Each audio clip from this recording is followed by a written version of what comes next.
Here. Mayor Mingus. Here. All present, Your Honor.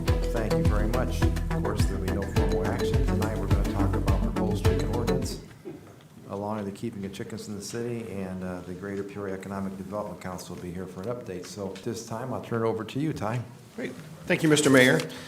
So after the State of the City address on Friday, I really did want to take that opportunity to start some dialogue and discussion about this item in light of our conversation this evening. And instead of presenting a draft ordinance, I know that you all have seen some version or iteration of that. I thought we probably need to take a step back and talk a little bit about some of the issues as it relates to these, and if there's a desire to permit chickens, there are a lot of different things that need to be taken into consideration. And talking to some of our neighbors, the neighboring communities of Washington, Morton, and Peoria, all permit chickens, but they're only permitted in their largest lot size, and that would be similar to our C conservation zoning.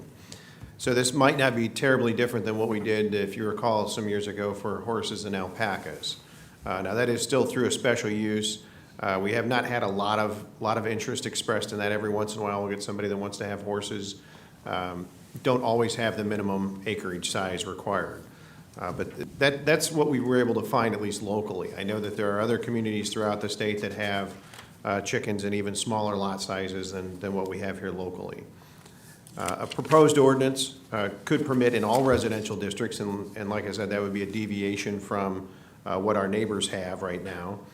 A special use is another vehicle that we've used in the past to introduce things that are new and different, that could potentially have some perceived or real negative impacts. The special use process would afford an opportunity for neighbors to be notified, for an opportunity for concerns and discussion to take place before an approval or before anything would reach the city council. So that's an option versus an administrative approval, which would be something that would be handled only at the staff level. So possible code changes, as I mentioned, there's special use versus a permitted, which would be an administrative. The special use affords that notice to public hearings. We have a permit fee difference. A special use does come with a cost. Ours are not particularly onerous, but they are more than just a standard permit. We have a $150 fee for special uses that covers our cost to prepare the case, submit it to the paper, that sort of thing. Another issue that I wanted to discuss with you tonight has to do with setbacks. The original proposal that we had for this, I went back and looked, and our original iteration of this ordinance dates back to 2012. So it's been an issue that we've talked about for a number of years here. But 25 feet was thought that, there's an opportunity to keep it off of the property lines to mitigate a lot of any sort of perceived or real impacts upon the neighbors. The challenge with 25-foot setbacks means that really just about anybody who has less than a 60-foot wide lot would not have the opportunity to be able to keep chickens.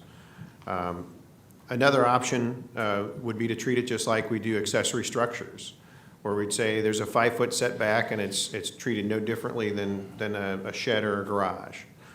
That's another option. It puts it a little bit closer, I think, to the issues that we've heard or concerns we've heard from some of our residents have been potential odors as well as sound. So some other thoughts or recommendations that we've talked about in the past would have to do with making roosters not allowed. Certainly, the limitations on number. Originally we've talked about 4. I know that some of my staff have seen where retail outlets like Farm and Fleet sell chickens in packs of 5. I think the key would be to set some sort of threshold that's within reason that doesn't allow for a very large operation. The next item speaks to slaughter, which is, I know, not a real nice way of saying it, but as we discussed it at the staff level with my inspections team, it was pretty clear that we have to give people an opportunity to do something with the hens. The hens produce eggs for a couple of years. There's a point at which they're no longer productive, at least for the eggs. We've got to give people an opportunity to do something with it. Originally, we thought, well, they could go out to the county somewhere, and that puts quite a burden on somebody that has chickens, that there needs to be an opportunity, and it's I don't think as gory as many people would like to think it, that it is. I've talked to others, it's a pretty simple process.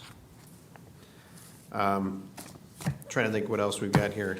The enclosure is another big item, and I can show you later up on the screen. There are a multitude of different type of coop types. I think our challenge is going to be from the zoning side is you're not always going to get what you want. That while the ideal coop, there's some really attractive ones, very interesting ones that are out there.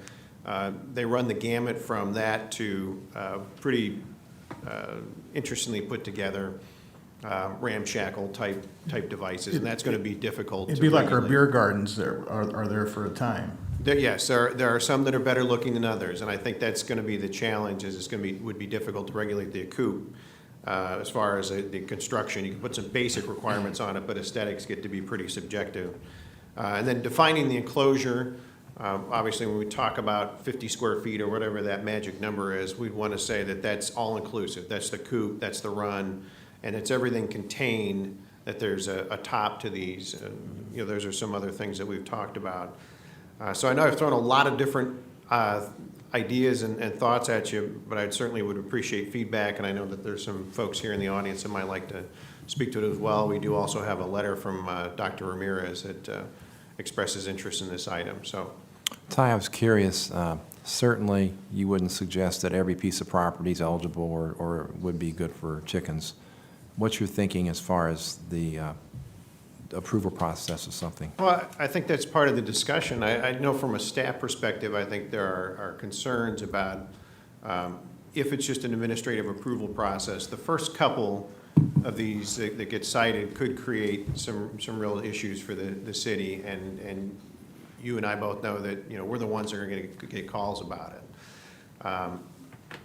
Our typical process with anything new, anything different, has been some sort of a special use review, that it provides that opportunity. And if we find that, gee, these things really aren't that big a deal, we can always remove that special use requirement. But at first blush, it seems to make sense to say, let's put the first couple through a process that one, gives neighbors an opportunity to hear about it, to be heard, and we can take these on a case-by-case basis. I think that there's a level of comfort, at least from staff perspective, that saying that the certainly conservation zoning is a pretty easy one. When you get to smaller lot sizes, I think that's where you're going to run into conflicts and issues, and you start getting into some of our older neighborhoods, which have as much interest in these, I think, as others do. But I think you run into more of those negative impacts upon neighbors as you get those smaller lot sizes. You commented about the 25-foot. That for sure would take out about half the lots in town. It could. I mean, not that everyone wants to do it, but that start looking, especially in some neighborhoods, it would be that way because of the way things were drafted and done. Right. And that's not a magical number either. 25 No, but feet was kind of an arbitrary. It's an arbitrary number, but then separate. you mentioned the 5 foot. Well, that could accommodate most anything. Now, as far as the acre lots that we have, they're for conservation or two, and there's some, there's a few pieces of property in the city that are annexed that are 10, 15 acres. Not many, but a few. Right.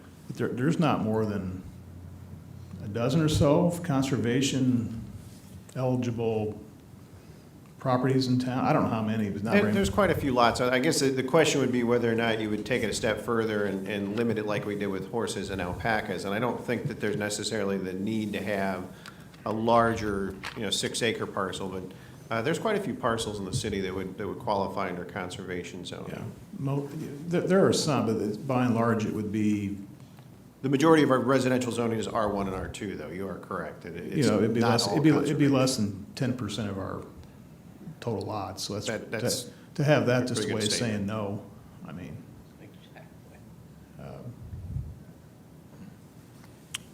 Council? What does the staff want? I mean, how does staff feel about this? Is it something that? It's created a lot of wanting? discussion. I think that the challenge is we're not really sure what to expect. I think it's an issue of, once you open that door, are you opening Pandora's box, or is it, really just another issue that's not that big a deal once you let people do it? I think that, personally, from my perspective in dealing with these issues, anytime you have something new, something different, the special use is a good opportunity to at least try to vet some of these things out. And if it turns out to be no big deal and we have a couple of these cases that come through and no neighbors express any interest, and it's really not a big deal to the neighborhood, then, it would, then there would be an opportunity to say, well, let's just take the special use off of that. But, we're kind of all over the board. When we've talked about this, it's, I think there are pros and cons to it, but I think the challenge is how do you regulate it so it's not a real big issue, that, how well the chickens are kept and that sort of thing. When we first started talking about this, I had people, and this is a couple of years ago, a couple of people said to me that, I moved into a city, so I didn't have to worry about things like chickens or cows or whatever. As time goes on, at least the people that have talked to me out in public, I've heard a couple people since Friday morning say, I don't want chickens in town, but for the most part, it's the other way.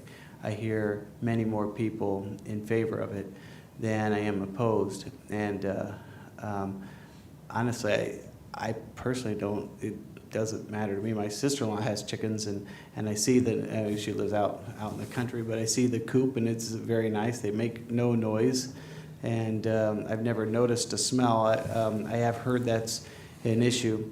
It's something that I would like to try to get, try to ask as many people as I can in the public to see how the public feels about it, to make sure that I'm not making a decision that the public really, doesn't want, or they want it and I make the wrong decision. So I just like some time to kind of ask as many people as I can and make sure I make the right decision.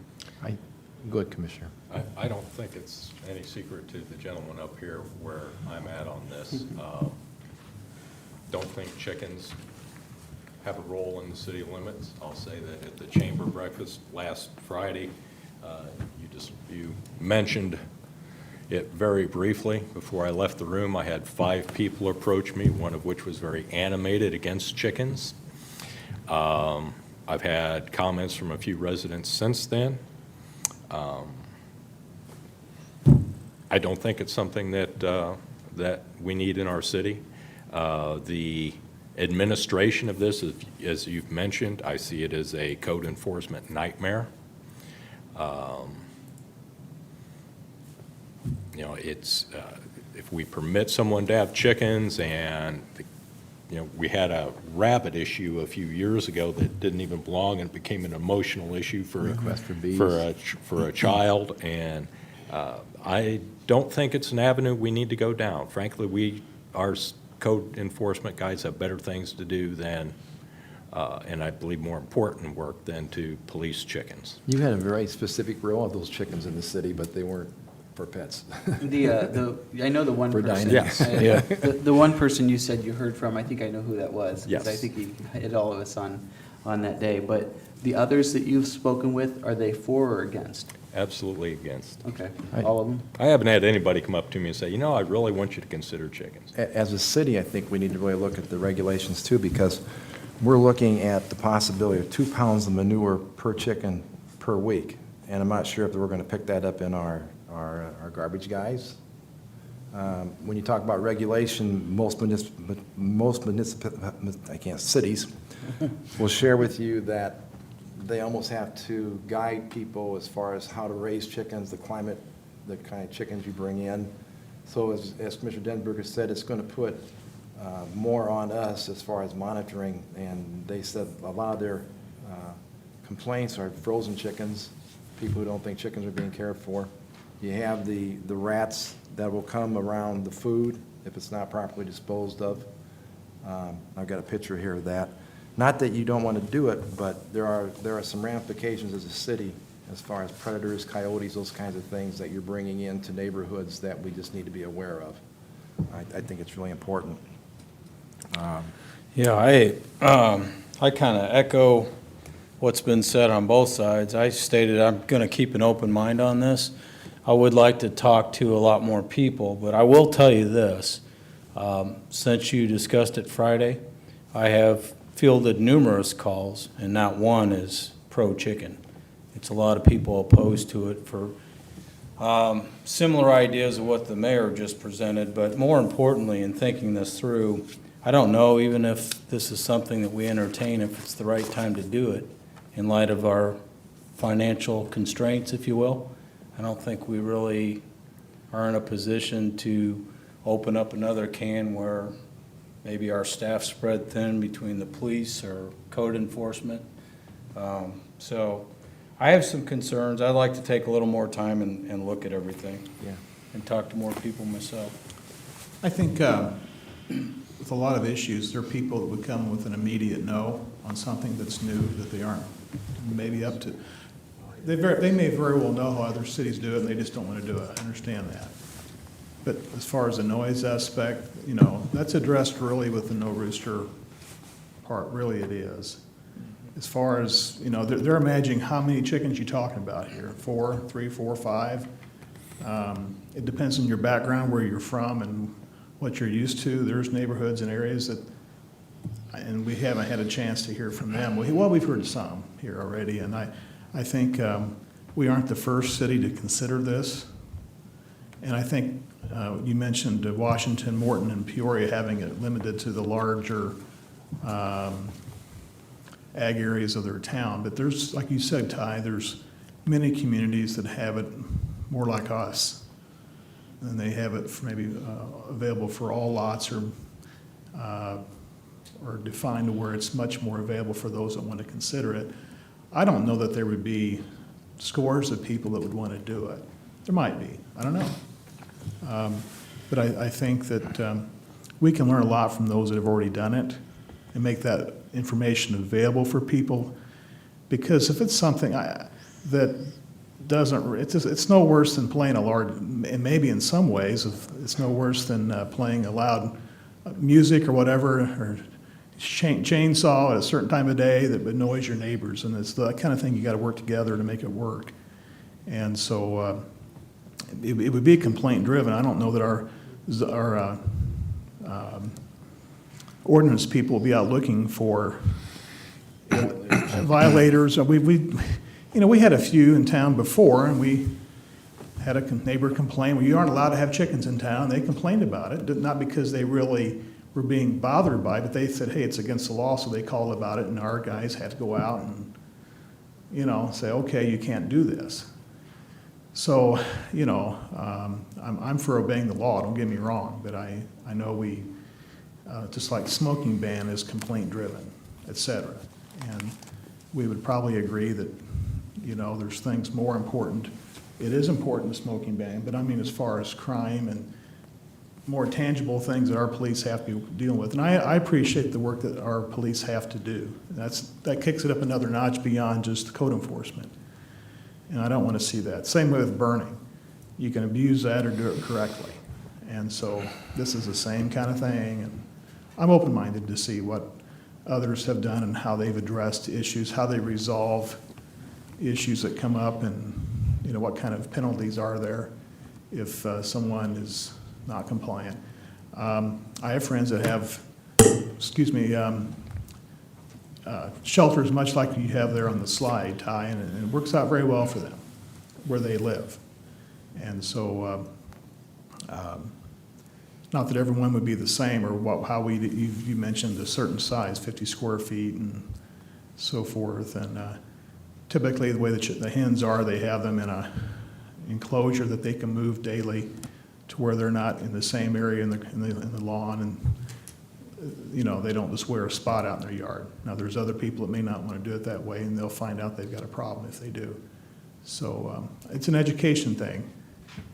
And I think because we had it's been requested of us from people that meant well, and really they live here too. And I think if we can accommodate them and at least due diligence to look into it to see if we can accommodate them, I'd like to see us be able to do that. Yeah, I think the horse situation has worked for us as far as the acreage and allowing people to have certain livestock. In the neighborhood, though, Chief, how many barking dog complaints do we get? Too many. I can hear it, I can see it now, where there'd be a lot of complaints. So where people are packed into neighborhoods, I think we could have a problem. Commissioner, you have something else you want to say? No, I was just going to say, keeping an open mind about it all. I'm not here to say that I would absolutely shut the door on it. I kind of tend to agree with Commissioner Decker, where I'd like to spend some more time talking to people and wrapping my my brain housing group around it a little bit more, just so, should we bring it forward, I can make a well-informed decision. That's fair. That's fair. From my standpoint, what I've seen others do, it's really the same arguments you've done. I've seen them go into smaller lots in some communities. Other communities, it's larger lots. I grew up in a rural area and, been around chickens, other farm animals. There is a lot of work to keep the coops clean, to do it, and it's a routine that a lot of people in today's age don't get into or don't know what they need to do to make it viable. I've also been in production size chicken egg laying farms, and it's overwhelming when you have 10,000 chickens in one building, out in the rural areas even. So there's a lot of different issues, not that we would have anything near that scale with anywhere from 3 to 5 is all we would talk here. And it's a lot of work for some residents. There are services out there that will rent coops, rent the chickens even to you, and sell you the feed. And when people get fed up with having the chickens and the work that it takes, because like I said, it is work, you call them up and the chickens go away. Wow, that's convenient. So, Which of our surrounding communities do allow chickens, Ty? So, because I'd like to try to call some people maybe that live in those areas. Which ones do allow them? So Washington, Morton, and even Peoria, but they were all on their largest lot size residential. You said Peoria does as well? Pekin does. And they also. had a ag designation, I think Peoria does, so it was a very limited amount of parcels that would fit into that. Pekin allows them. yeah, if you want to go outside, I know you can go to the Quad Cities on both the Illinois and Iowa side, and all the communities have had discussions. I'm not sure how many of them have put it in place. I believe Davenport, Bettendorf, and either Rock Island or Moline has passed it, maybe both by now. But they've all discussed it, including East Moline. Did I hear that Pekin does too? Yes. They all? Now, of those, Washington, Morton, Pekin, what was the other one you said? Washington, Morton, Peoria. Peoria, that's right. Now, are all of them only, were there any that allow on smaller lots?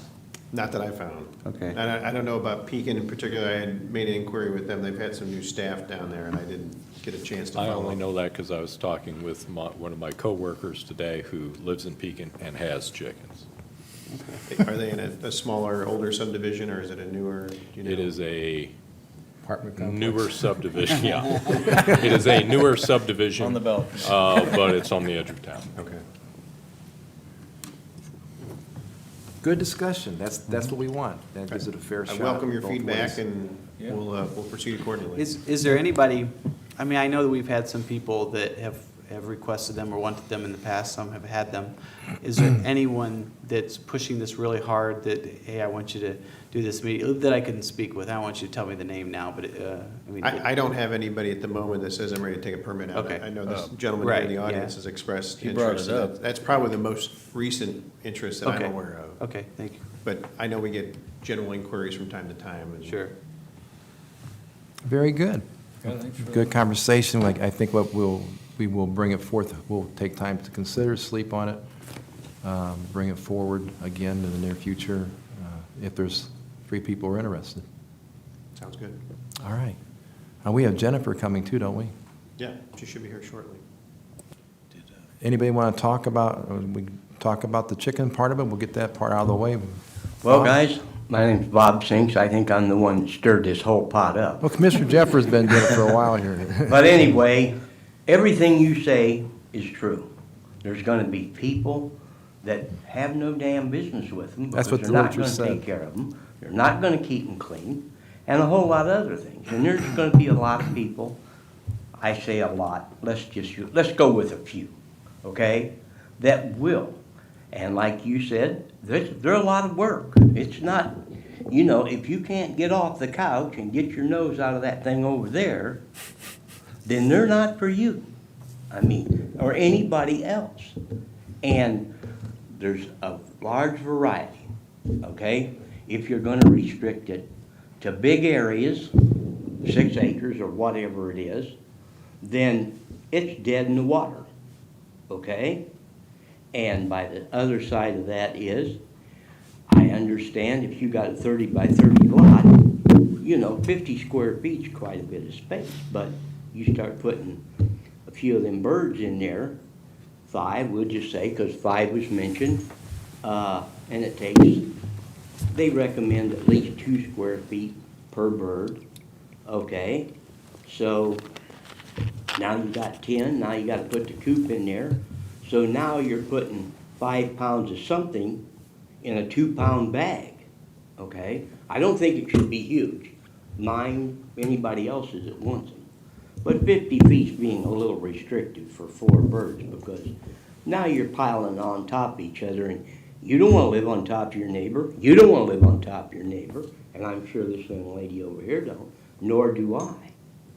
And I don't know what you consider a large lot. If you're talking acreage, I agree with that gentleman over there. There ain't too many places in town that's going to be legal. But should you do it or not? If you do it and you want to put a special use and put $150 entry fee, so to speak, I personally believe it's dead in the water. And the other thing is, in my opinion, now this is all my opinion, everybody's got a right to one, and a lot of this other stuff, and the set away from the property line, I understand if you got a chain link fence here, you don't want me to use half your chain link fence and fence in 3 sides to make a chicken coop, okay? To me, it wouldn't bother me one way or the other, but that's me, so that's different. But, and a lot of this other stuff, and the one thing, and I agree with you about enforcing it, okay? It's gonna be, could be a real pain in the rear end, okay? But for God's sakes, guys, don't treat it like the military. You get 3 or 4 people that screw the poo and you want to hammer everybody in town. Hammer those that need hammered and those that pay attention and do what they should do. If they're going to keep critters, whether it's a dog, and God knows there's plenty of them that don't take care of them, or whatever it is, hammer those that need hammered and leave everybody else alone. Now, as far as noise is concerned, okay, and I have nothing against these when I bring this up, but I got motorcycles that come down Center Street, turn right and go down Cass Street, and the minute they make the corner, and God knows I'm guilty, when I was young, I'm guilty, boy, you twist that wick and listen to her scream. And I done it. I'm not going to say I didn't because I did.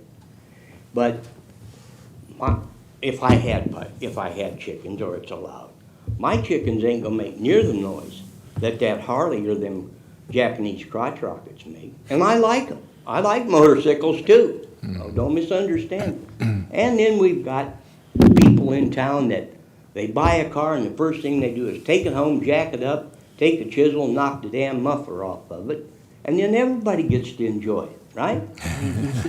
Okay, so I mean, you guys got to make the decision. You're going to make some people happy. You're going to make some people unhappy. But you should remember one thing. If this economy stays tight, you're going to have to enforce it anyway, whether it be chickens, rabbits, or whatever it may be. Okay?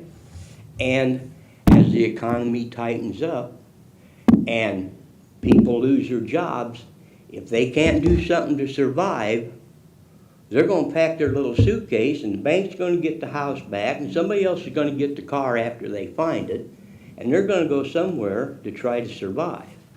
Now, is that good or bad? Depends on how you look at it, I guess. But think it over. You got to make the decision. You got to live with it. Do I have to live with it?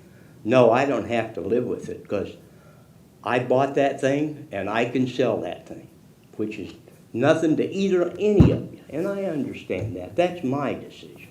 I can still make decisions for myself. And you got to do what you think's right.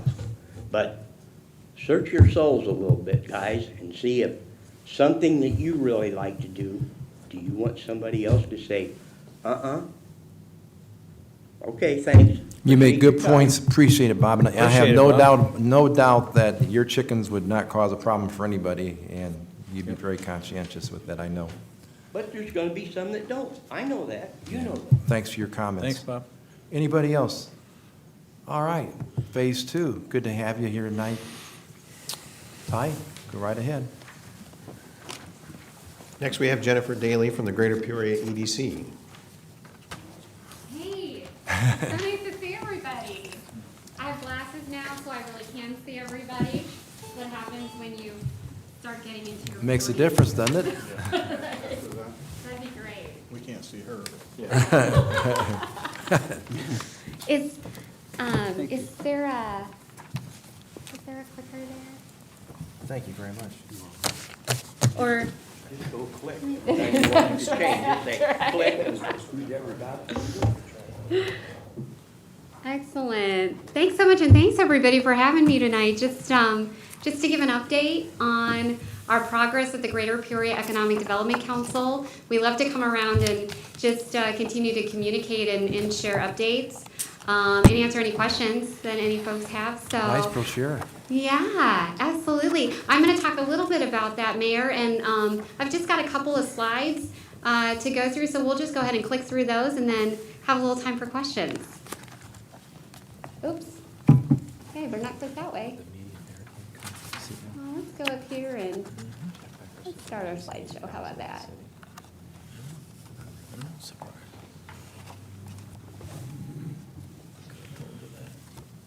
All right.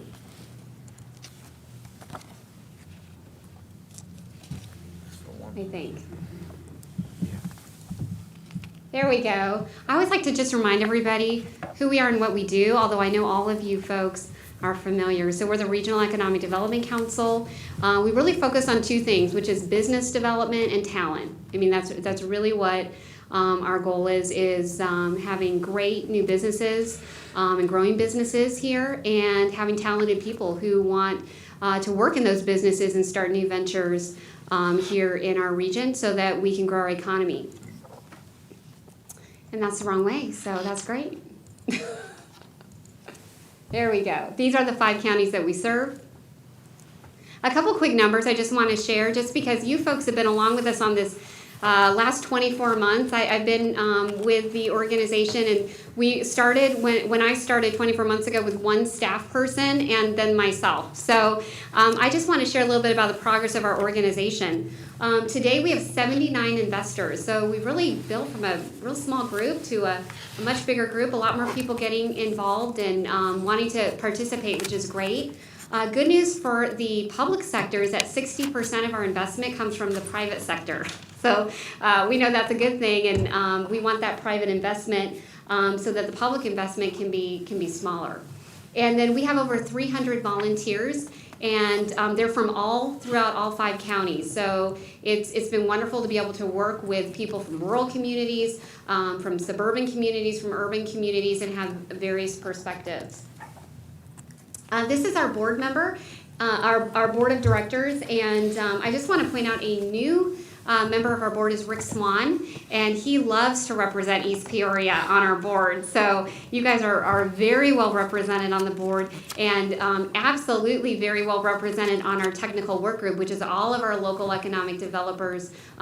Ty participates in that and is always a wonderful person to be a part of that group and giving input to our strategies and to things that we bring to our board. So here's those things that we do: business development, talent, and we also have a couple things focused on communities, specifically our rural communities, because our little guys need a little extra help sometimes to get engaged and to work on their projects. So that's really what we do. So in 24 months, just a couple of quick numbers here. We've worked on 23 business expansions as an organization during that time. We've helped 21 entrepreneurs launch their startups, which is great because we want those entrepreneurs and those new companies to grow here. We've worked on 4 business attraction projects, and collectively that's 298 jobs created, $58.9 million in investment across those projects, and about $2.7 million in grants secured, which is something that we really focus on too, is finding projects and connecting them with funding. something that our region hasn't done very well in the past on, and it's something that with a united strategy and a regional effort, we can do a lot better when it comes to trying to secure especially federal grants. So I just want to touch on, we do a lot throughout our organization, but I'm just going to focus on just a couple of key things I wanted to share with you. This is our business assistance team, and I think folks here may know Mark Handback. You guys know Mark? So we were super, super fortunate to secure Mark for our team on a part-time consultant basis, and Mark leads our new manufacturing network, which has been in operation for just about a year. And I think many of you here know Sally Hanley. She's our Director of Business Assistance. So her job is to help all of our existing companies and to help them stay and grow here. And so just a couple of things. We do about 100 business visits annually, and it's one of the most important things we do because you can't help businesses if you don't go out and meet with them and understand what their needs are. And this is just the list in 2016 of the businesses in Tazewell County that we met with. So we meet with businesses all throughout the 5-county area. And I highlighted those that are here in East Peoria, and Ty went on those visits with Sally. So we're very much a team effort. We go together so that we can try to collectively solve problems that these employers have. And here's just a couple statistics from those business visits in Tazewell County. We collect a lot of information when we go on those visits, and we put it in a system called Synchronous. So we can generate reports, and we track our follow-ups with the companies to make sure nothing falls through the cracks. And here's kind of some collective information about the visits in Tazewell County in 2016. 8 of the companies we met with are planning expansions, which is terrific. And those expansions we believe will generate about $8.7 million in investment, about 17 new jobs. So not a lot of new jobs, but some great investment, and it's good to see some employers planning to grow. We also identify businesses at risk when we meet with them, because we don't just want to help those that are doing well and growing. We want to help those guys, but if we identify a company that we feel is at risk, we also want to intervene and see if we can help that company with the challenges that they're facing. So we do have one business at risk in Tazewell County of those that we met with that we're working with. 49 business assistance solutions were provided. That number is, we track when we follow up with the company after the visit with all the things that they asked about, the things that they're interested in or needs that they have, referrals to resources, workforce, whatever it is, we follow up and we track that. So that's the number of assistance we provided for Tazewell County companies. And then we did have one business expansion in 2016 in Tazewell County, which was Cranks Industrial Coating. I want to spend a minute talking about the manufacturing network, Mark Handback's leadership there, because I think this is such a critical strategy. We heard the news from Caterpillar a few weeks ago, incredibly challenging news, and certainly as an economic developer, I'm incredibly competitive and don't like to lose anything. So, that's a challenge. But the good news is we've been working on these strategies for quite a long period of time, and this manufacturing network is one of the strategies that we identified several years ago and is really starting to get legs and come to fruition.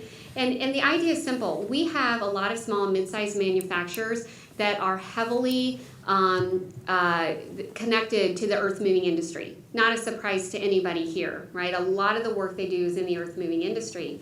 And these are folks that sometimes they don't necessarily know how to pursue sales outside the earth-moving industry, because this is basically all that they've done as manufacturers. Many of them don't necessarily even have websites. They don't necessarily know how to pursue those different sales.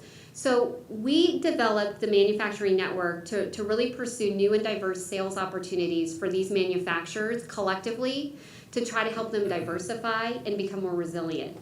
And there's 15 manufacturers in the network currently. We've got 2 from East Peoria right now. And Mark has done a phenomenal job with this group.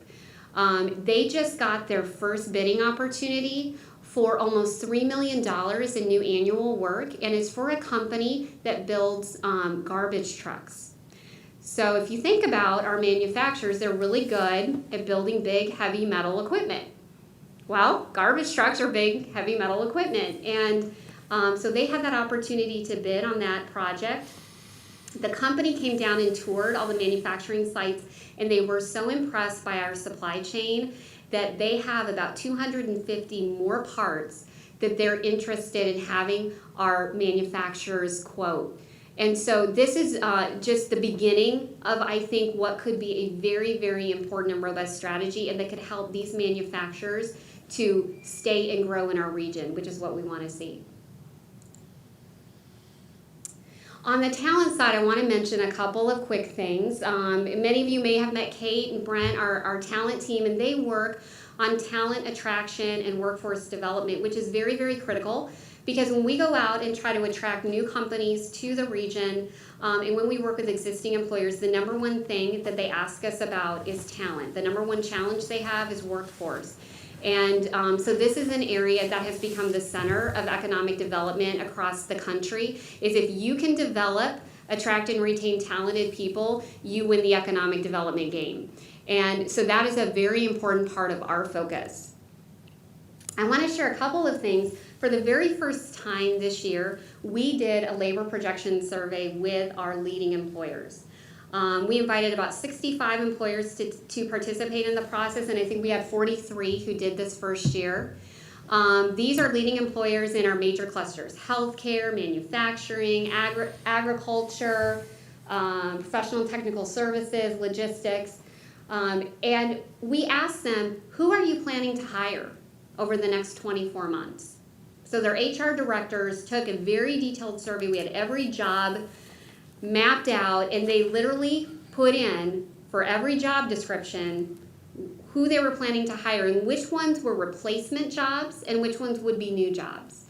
And they filled this survey out and this information, and we were, quite frankly, we were a little shocked by the results, because just for those 43 employers, it was over 9,000 jobs. 9,000 people that they need to hire over the next 24 months. And the exciting part about this is we were looking at state data and trying to, kind of look at their projections on what jobs were going to be available in our region. And we finally decided we didn't totally trust that data. And we had relationships with the HR directors in these companies. So we were better just going and asking them who they were planning to hire to get data that we really knew was going to be accurate. And the reason this is important, of course, is because if we're going to go and work with ICC and Bradley and Eureka and Midstate, our high schools and our middle schools on career development and making sure that they all understand what job opportunities there are and what skill sets are needed, then it really helps to know what the employers are who they're planning to hire and who they need. So now we really have a roadmap, I think, for workforce alignment, right? For really making sure that everybody understands the skills that are needed and the jobs in demand in our region, and that we can introduce those opportunities to students early on, and encourage them to pursue those careers if those are things that they're interested in. And so these are just the highlights, but we have a very detailed report we're going to be sharing with everybody the first week of April.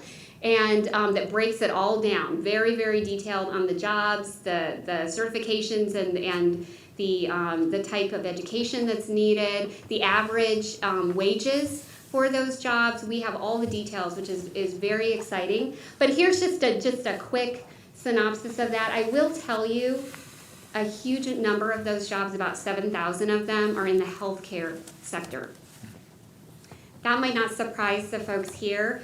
The number was just so big for healthcare. 1,800 of them were nurses, just alone. So really, it's going to be difficult in the next 24 months to prepare a workforce to do those jobs. Yes, it will. But the reason we did the 24 months is our recruiters, we knew that the employers couldn't project out farther than that, and we will continue to do the survey. But what it does is it shows us, I think, what we need to be thinking about now, because it's very likely that these projections in the next 24 months will remain true moving forward. So, but good point. We can't guarantee that. But for example, I'll give you an example. I met with Dr. Sheila Quirk-Bailey, who's also on our board, to talk about the study and the details. And we were talking about apprenticeships and which apprenticeships should we focus on developing in the region. And we looked at the data, and there's about 160 CNC machinists that are going to be needed over the next 24 months by these employers. And that was a perfect example of the type of apprenticeship that working with ICC and the employers who said that they were going to need those people, that now we can develop a program around that. It can be very targeted. And so I think ICC is very excited about having the data. And the other group that's very excited is the groups that are working with our unemployed population. So they continue to struggle to figure out how to help folks sometimes who are unemployed gain the skills and get into the certifications or the programs and connect with employers and jobs. And now we again have the ability to work with that group collectively and try to help have a more systematic approach to workforce development and decreasing our unemployed population. So this information is just going to really help us, I think, drive a workforce system based on data.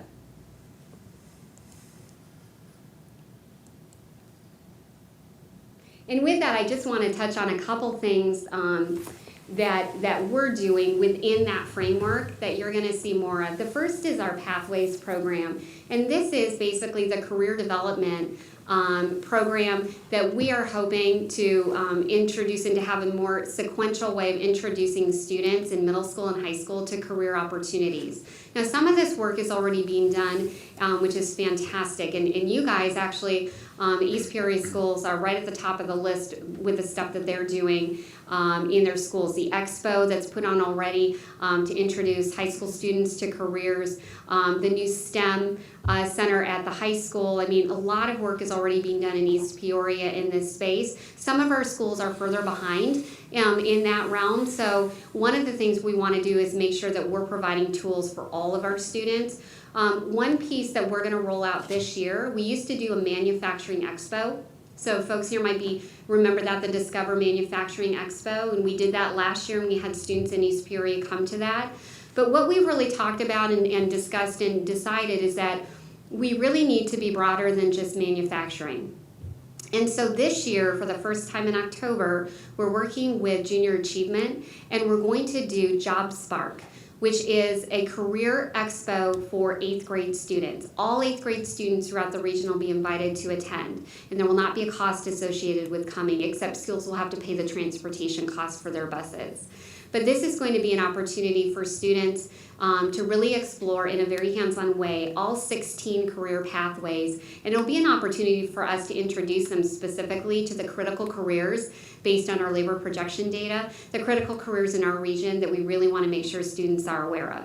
So, we got to start in middle school because that's where students are starting to make decisions on, and they're actually in middle school, we know, starting to take whole career clusters and saying they're not interested in them before they really have been introduced to them in a more detailed way.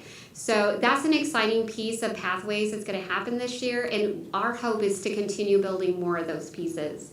I also, in front of you, one of the things our employers told us is that they have trouble recruiting. Sometimes they have to recruit outside the area, and they struggle with it. And so they asked us if we could put together some tools, some marketing tools to help them when they are trying to recruit. So we launched a website. If you've been to it, it's called livegp.org. And they are using that website, they're adding it to their job postings, and they're using it when they recruit. And then we just developed this booklet that you have in front of you that is also being used by the recruiters for recruitment. The booklet is brand new, and I'd love it if you would take a look at it. And if you have any input as we continue to work on that booklet and continue to improve it, I would love your input on that. And the very last thing I'll share with you is, we talked in the beginning about doing a better job of collecting projects and connecting them with funding. That's a big part of having a regional initiative, is being able to reach out and to do that in a better way. We've had a lot of success. We are searching right now for projects from throughout the region, and Ty's very familiar with this. Those projects are due April 7th, and what we do is we collect those projects, and we have a team of 5 people that are just regional folks. They're not from any specific community, and they score those projects based on a scoring system that's aligned with our regional strategy. And then we rank them. And our goal is to take those projects, the top 10, and to work hard to see if we can help those projects get completed by linking them with federal dollars. And so what we do for the top 10 projects on the list is we do a fund day where we invite the EDA, the USDA, HUD, the Community Foundation, every kind of funding source that we know about. They come and they fill a room, and we have each of the projects come and pitch their project to the room full of funders, and we try to make matches. So I hope and I know that I'll be receiving some great projects from East Peoria, and this is just a great way for us to try to make that connection. Thank you, Jennifer. Questions from the council, please? Comments? Jennifer, a couple of years ago when you first came and presented to us basically what were plans at the time, and East Peoria is one of the partners. We don't donate a great deal of money, but we are a partner. I told you I would be looking for results. And last year it was the same. And I will share with you that I think that there are a few things more important right now for our region than regional economic development. I think in particular it's business attraction and certainly workforce development. As I speak with business leaders and other community leaders around the community, there are a lot of people concerned. And I will tell you, I'm a little concerned about East Peoria's return on investment here. I think perhaps you can educate me more specifically on some things that are going on, but we need some results. We need some wins economically, and I haven't seen those. I guess I will just sum it up that East Peoria needs to be a good regional partner and be a part of this, and I want very much to continue it, but we also need to see a return. Perhaps you can get back with Commissioner on the return. Absolutely. I'd be happy to follow up and share the business expansion projects that we have helped with and the other things in more detail. I will tell you, attraction, a lot of people will certainly focus on attraction when it comes to economic development. And when we talk about wins, typically, we have many different ways of measuring wins throughout our organization. But a lot of times when people say wins, what they're really talking about is attraction. They're talking about what, major project have you landed. And attraction is very challenging. I will be the first to tell you. We started working on attraction 2 years ago at a regional level and marketing. And Illinois is a tough sell for a lot of reasons, but we are out there marketing this region really for the first time in a big way to markets all over the world. Kim right now is preparing to go to Hanover, and we're implementing inbound marketing tools like HubSpot and a whole bunch of things that I'm happy to share with you that we're doing to try to generate more leads and do more intelligence and attraction. It is not an easy thing to do. I feel like our organization has many wins. Attraction, a big attraction project isn't one of them right now. We have about 5 minutes. Any other comments from the council? I do like the 9,000 jobs. I know when Caterpillar announced the 300, perhaps moving to Chicago for executive branch headquarters, if you will, and I know that number was put out there pretty much on the heels of that. After that, I believe, is when I first heard it, and then you mentioned it here tonight. I am familiar with Intercon here in East Peoria. Not a lot of people would. I mean, they see it where it's on Camp Street. I have a family member that used to work there, has worked there, and they're actually a pretty good-sized company. They're not a Caterpillar, but they have several hundred people and actually do a lot of worldwide work.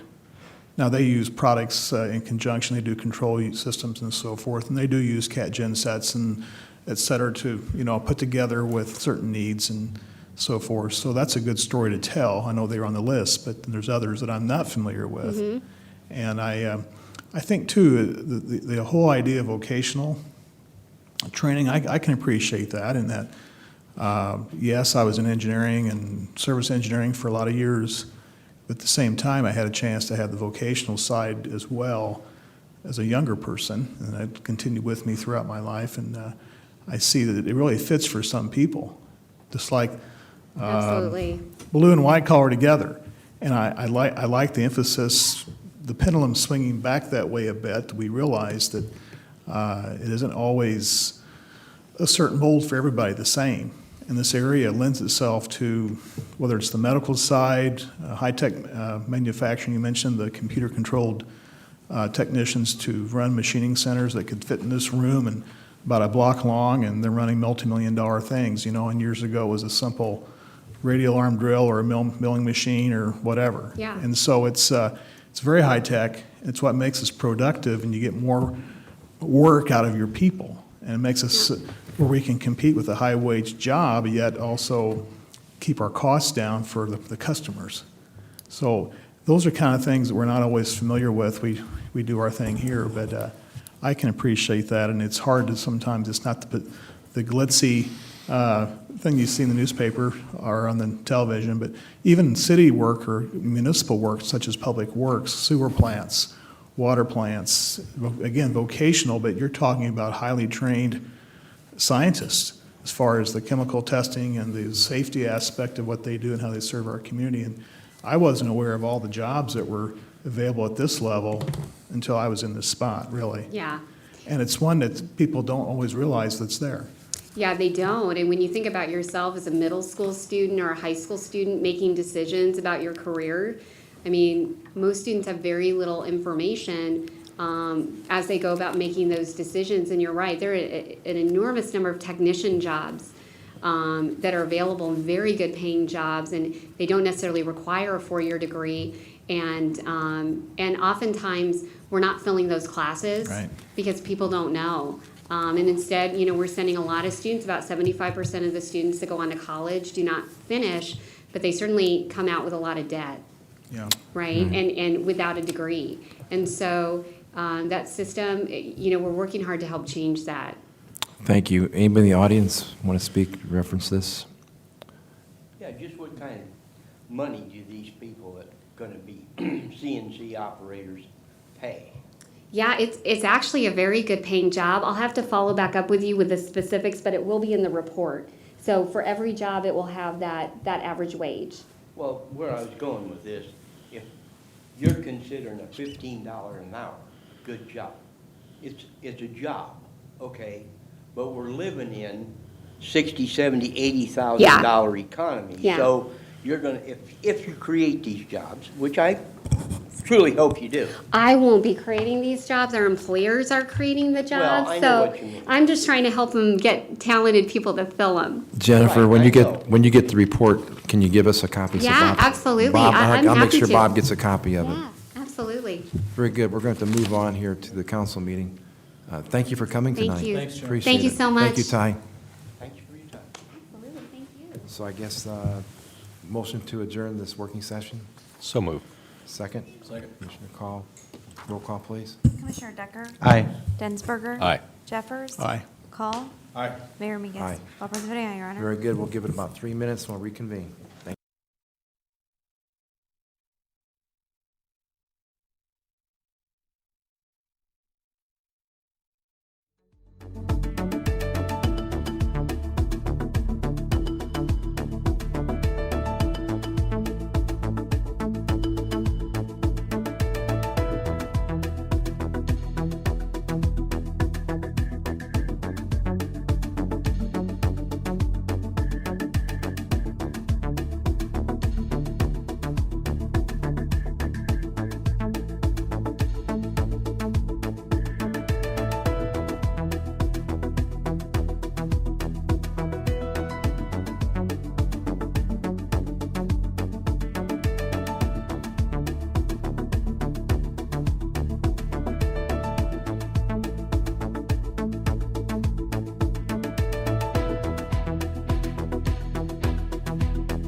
Commissioner Decker? Here. Densberger? Here. Jeffers? Here. Call? Here. Mayor Mingus? Here. All present, Your Honor. Thank you very much. Please stand for the invocation. Mr. Standing for the pledge. So I pray, Heavenly Father, thank you for the beautiful day we've had here in our city, in the area. We thank you for the safety we experienced last night in spite of the storms, and thank you as we enter into a more spring season of potential storms and memories of past terrible weather. We do pray for safety. We don't take it for granted at all. And as we deliberate the meeting, as we think about our friends in the community, I pray we would perhaps emphasize kindness and patience as we work and encourage, as we endeavor to do the best we can for our city and for our neighbors and neighborhood and for our children who come behind us. So again, thank you for this evening. Pray for a good meeting. In your name we pray. Amen. I pledge allegiance to the flag of the United States of America and to the republic for which it stands, one nation, under God, indivisible, with liberty and justice for all. Approval of the minutes, please. Mr. Mayor, I move that the minutes of the regular meeting held on February 21st, 2017, and working session held on February 28th, 2017 be approved as printed. Second, please. Second. Commissioner Decker, discussion, roll call. Commissioner Decker? Aye. Densberger? Aye. Jeffers? Aye. Call? Aye. Mayor Mingus? Aye. All present, voting aye, Your Honor. Any communications tonight, Madam Clerk? Okay, I think Steve has some things he wants to share. The eastbound span of the McCluggage Bridge is due to be replaced in a couple of years, probably in 2019. It will be built on the south side of the current eastbound bridge. It's probably a 3-year construction period, and it'll be a deck-tied type bridge, deck-tied arch, type bridge. It will have a protected multi-use lane for pedestrian and bicycle use. There is a public hearing at Washington Gifted School at 3706 North Grand Avenue in Peoria, just up War Memorial from the bridge up at the top of the hill, kind of. It's on Wednesday, March 15th, next Wednesday, from 5 to 7. And there are some informational sheets that give more details. You can get on the IDOT website that gives more information on www.mccluggagebridgeproject.com. Thank you very much. Thank you. Anybody in the audience want to speak to the council on an agenda item? Come forward. Saying no one come forward. Any objection to the consent agenda? Hearing none. Commissioner Densberger, it's all yours. Well, that's good, Your Honor, because it's a big one. It's a big one. Mr. Mayor, I move to adopt a consent agenda consisting of items numbered 1 through 11, as listed on the agenda for this meeting to be considered by omnibus vote. Second, please. Second. Commissioner Call. Any discussion? Roll call. Commissioner Decker? Aye. Densberger? Aye. Jeffers? Aye. Call? Aye. Mayor Mingus? Aye. All present, voting aye, Your Honor. Thank you. And Mr. Mayor, I move you that items numbered 1 through 11, listed on the consent agenda, be hereby approved and adopted. The items numbered 2 through 11, having been read once by their title and having laid on the table for no less than 1 week for public inspection, be adopted as presented. Second, please. Second. Commissioner Call. Discussion. Roll call. Commissioner Decker? Aye. Densberger? Aye. Jeffers? Aye. Call? Aye. Mayor Mingus? Aye. All present, voting aye, Your Honor. Thank you very much. Okay, continuing on, Your Honor, I have Resolution 1617-132. Be it resolved by the Council of the City of East Peoria, Illinois, that Resolution number 1617-132 hereto attached, a resolution approving the purchase of new networking equipment from Hart Technologies at a cost not to exceed $24,362.45, and cabling supplies to connect the new networking equipment from Springfield Electric at a cost not to exceed $2,888.61 for the networking equipment upgrade project be approved, and that this resolution number 1617-132 be accepted on its first reading, is read by its title and be laid on the table for no less than 1 week for public inspection. Second, please. Second. Mr. Call. Thank you, Commissioner. Matt, would you please? This is a budgeted item. This replaces some networking equipment at the Public Safety Building and the Festival Building, increasing the bandwidth between our main data center and the backup data center. It also gives us some additional insight into network traffic for the future, identifying bottlenecks, whatnot, where we might need to build things out. Very good. Further discussion?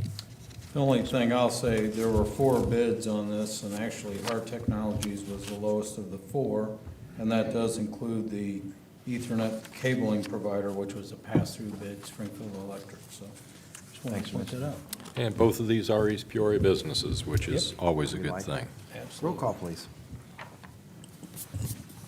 Commissioner Decker? Aye. Densberger? Aye. Jeffers? Aye. Call? Aye. Mayor Mingus? Aye. All present voting aye, Your Honor. Thank you. Next, Your Honor, be it resolved by the Council of the City of East Peoria, Illinois, that resolution number 1617-135, hereto attached, a resolution approving hardware purchase and technical services for the implementation of SIP trunking internet phones from AOS LLC at a cost not to exceed $9,545.16 be approved, and that this resolution number 1617-135 be accepted on its first reading, as read by its title, and be laid on the table for no less than 1 week for public inspection. Second, please. Second. Commissioner Decker. Once again, Matt? Okay, so this one is, sorry, I have my notes, to allow us to start moving away from the legacy copper infrastructure that's in the area. The AT&T phone lines. We've had issues in the past where they're not exactly responsive when we have a problem. It can take a couple days to get something fixed. Fortunately, when that happened last time, it was on a Saturday, and we were back up and running on Monday. We're tied to AT&T for another about a year, but this then lets us look at as many other different providers as we want, connect to them across the internet. It also gives us the ability to have 2 different points of entry for our phone system, so that if something were to happen at City Hall, we can then just immediately shunt over to the other building, or vice versa. This solves some, or allows us to solve some issues with our older phone system that has been having some issues now for a while, where parts of it stop working. It requires a reboot, which has always fixed the problem, but it is an ongoing problem that can cause issues while it's happening.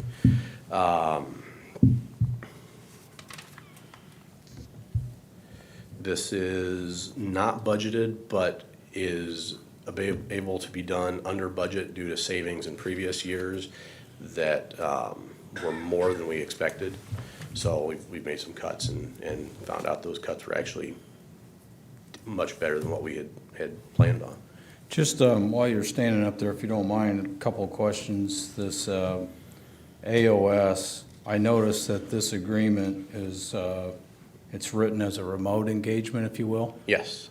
So there's some additional pricing assumptions because it's remote. Should they have to come on site? Just out of curiosity, a lot of those costs are attributed to their location. Do they have a local office?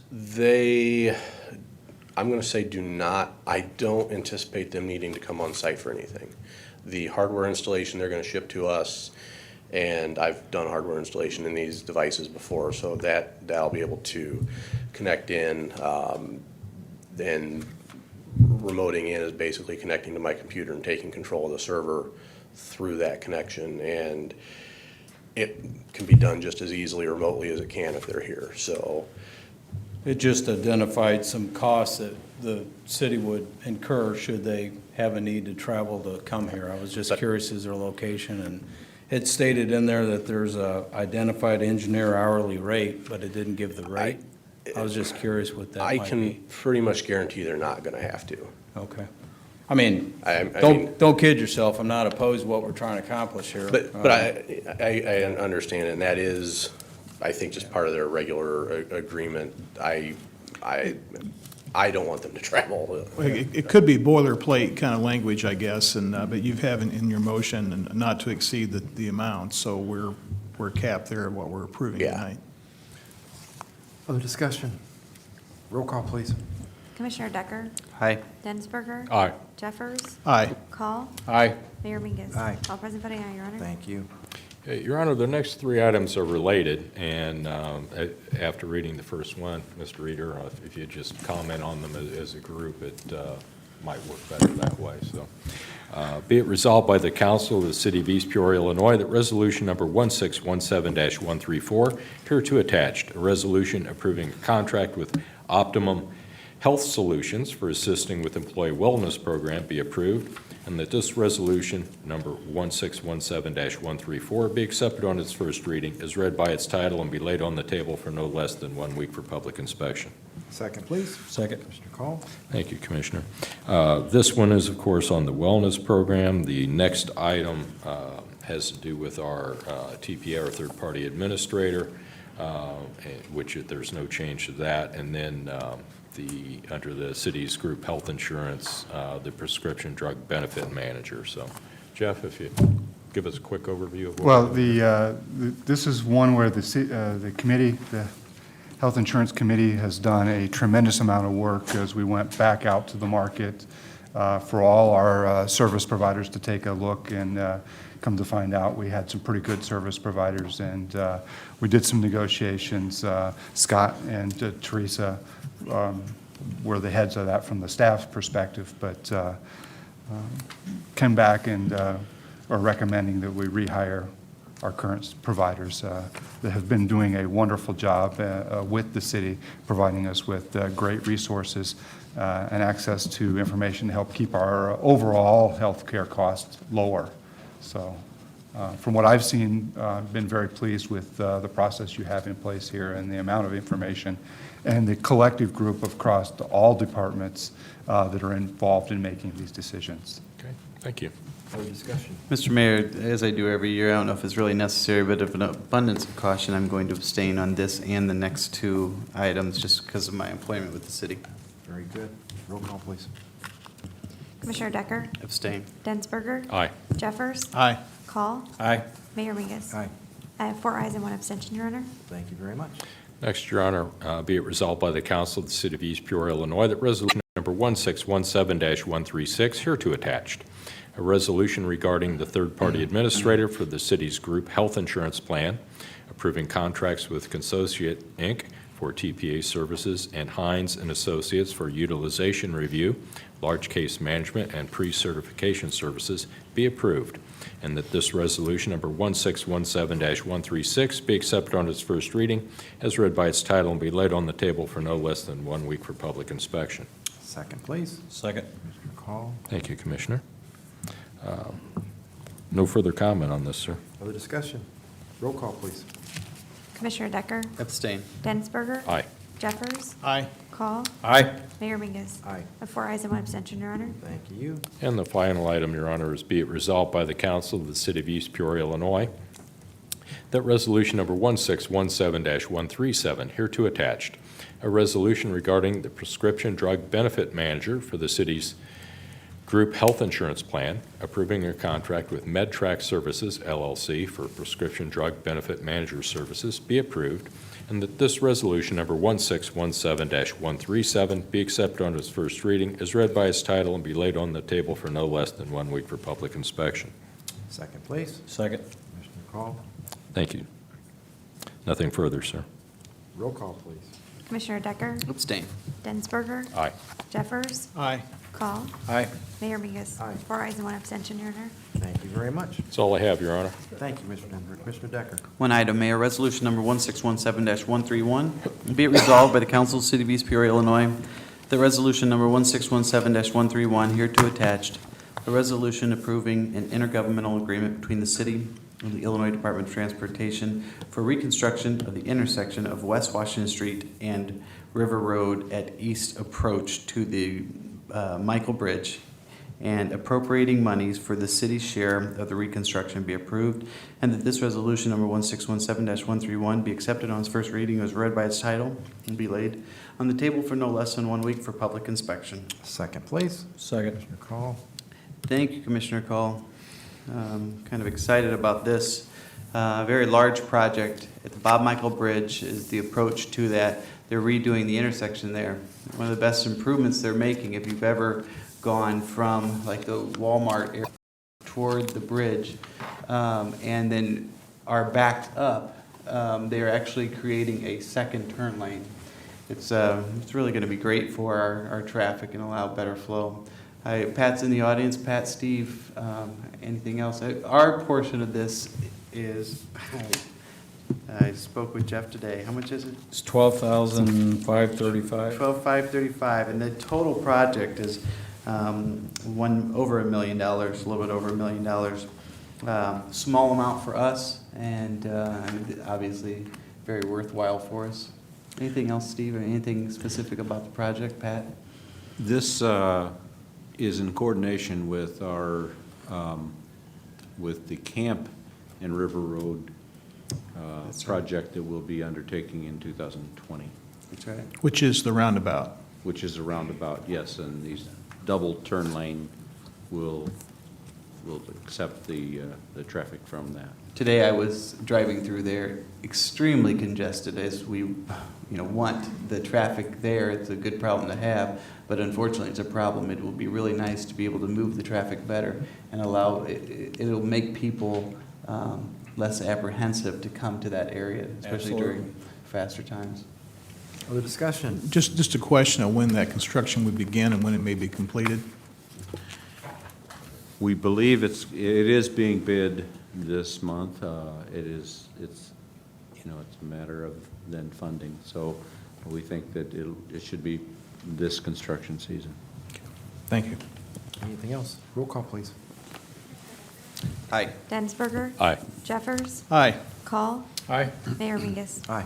All present voting aye, Your Honor. Thank you very much. That's all I have, Mayor. Thank you, Mr. Decker. Commissioner Jeffers. Nothing, sir. Commissioner Call. Nothing, sir. Anybody in the audience want to speak to the council on a non-agenda item, come forward. Saying no one come forward. Comments from the council. Commissioner Decker. I have nothing, Mayor. Commissioner Densberger. Your Honor, last week we met for our last budget conversation. Mr. Eder and Mr. Becker are reviewing the proposed budget, looking for additional opportunities to save some money.